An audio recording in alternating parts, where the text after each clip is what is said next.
ನಮಸ್ಕಾರ. ರಿವ್ಯೂ ಚಾನಲ್ಗೆ ಸ್ವಾಗತ. ನಾನು ಸೌಖ್ಯ ಗಾಂವ್ಕರ್.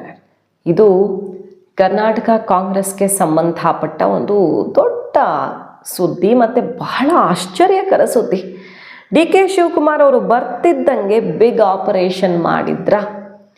ಇದು ಸಿದ್ದರಾಮಯ್ಯನವ್ರಿಗೂ ಕೂಡ ಗೊತ್ತಾಗಿದೆಯಾ? ಬಹಳ ಮೌನವಾಗಿರೋದಕ್ಕೆ ಡಿ ಕೆ ಶಿವಕುಮಾರ್ ವಿಚಾರದಲ್ಲಿ ಅಥವಾ ಯಾವುದೇ ಈ ಬದಲಾವಣೆ ವಿಚಾರದಲ್ಲಿ ಸಿದ್ದರಾಮಯ್ಯನವರು ಇದೇ ಕಾರಣ ಅಂತ ಹೇಳಲಾಗ್ತಿದೆ.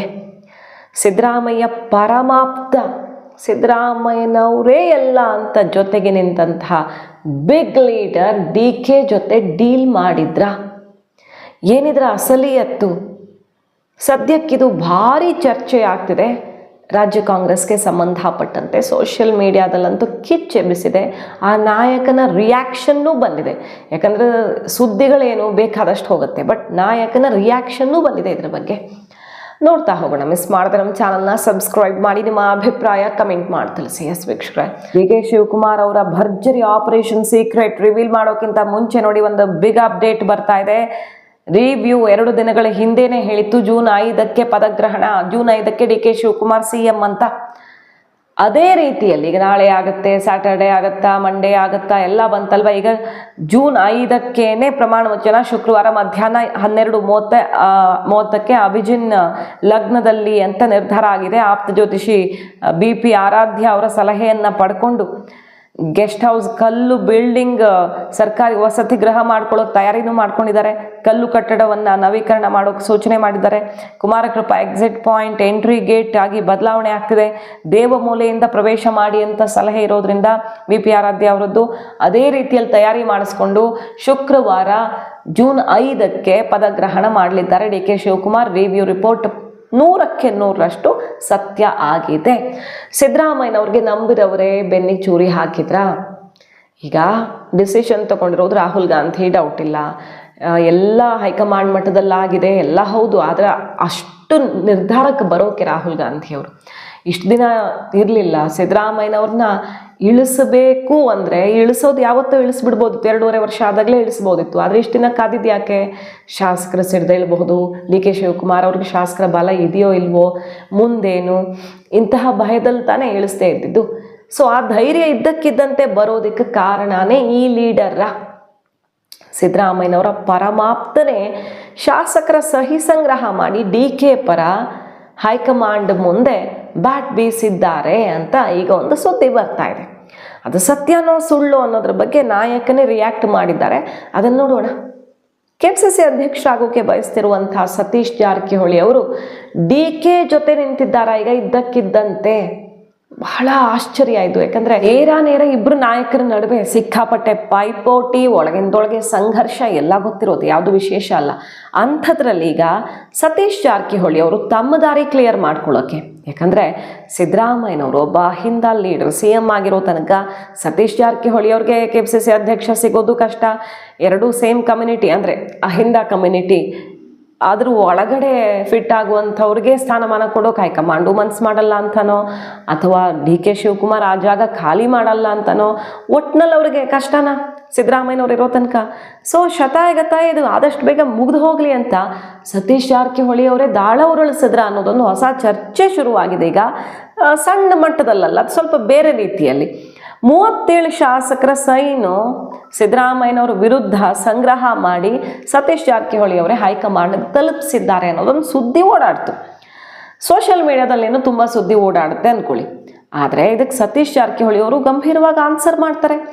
ಇದೆಲ್ಲ ಸುಳ್ಳು ಸುದ್ದಿ, ಅದೆಲ್ಲ ಸುಳ್ಳಲ್ಲ, ಉಳಿದಿರೋ 100 ಶಾಸಕರದ್ದೇನು ಹಾಗಾದರೆ 37 ಮಾತ್ರ ಅಂದರೆ ಅಂತೆಲ್ಲ ಅವ್ರು ರಿಯಾಕ್ಷನ್ ಕೊಡೋ ಅವಶ್ಯಕತೆನೇ ಇರಲಿಲ್ಲ.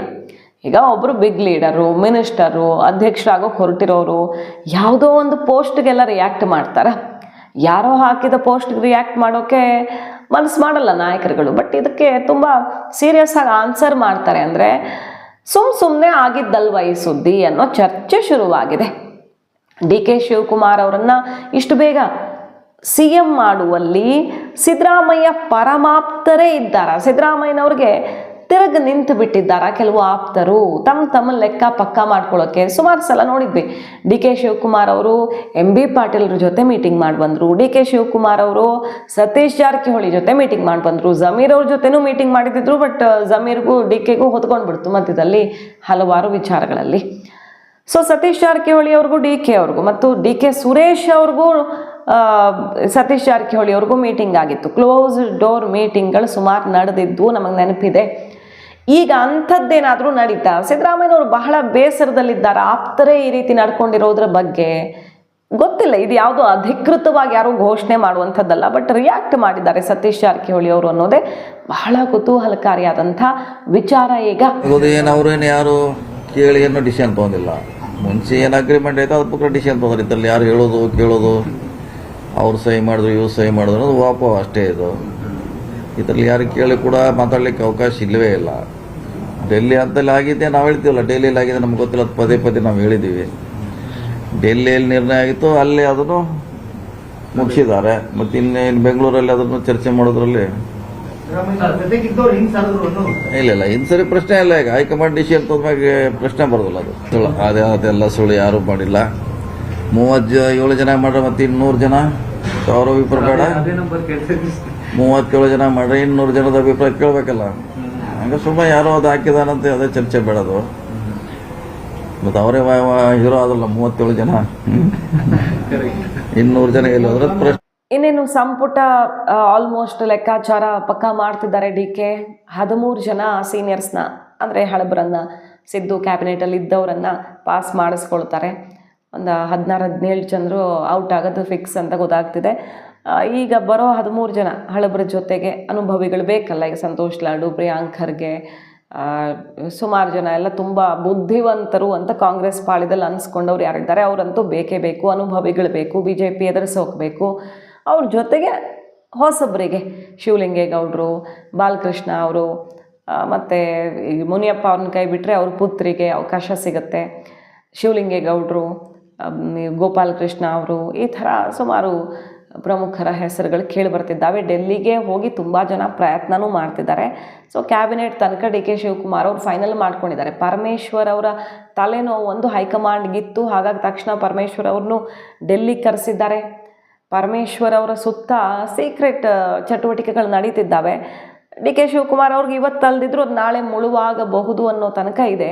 ಅವ್ರ ಭಯಕ್ಕೇನೆ, ಅವರು ಅಂದ್ರೆ ಪರಮೇಶ್ವರ್ ಅವ್ರ ಭಯ ಅಲ್ಲ, ಪರಮೇಶ್ವರ್ ಅವ್ರನ್ನ ಇಟ್ಕೊಂಡು DK ವಿರೋಧಿಗಳು ನಡೆಸೋಕೆ ಹೊರಟಿರುವಂಥ ಪ್ಲ್ಯಾನ್ ಇದೆಯಲ್ಲ, ಅದರ ಭಯದಿಂದ ಒಂದು ಲೈನಲ್ಲಿ ಶಾಸಕಾಂಗ ಸಭೆ ಮುಗಿಸುವಂಥ ತೀರ್ಮಾನ ಆಗಿದೆ.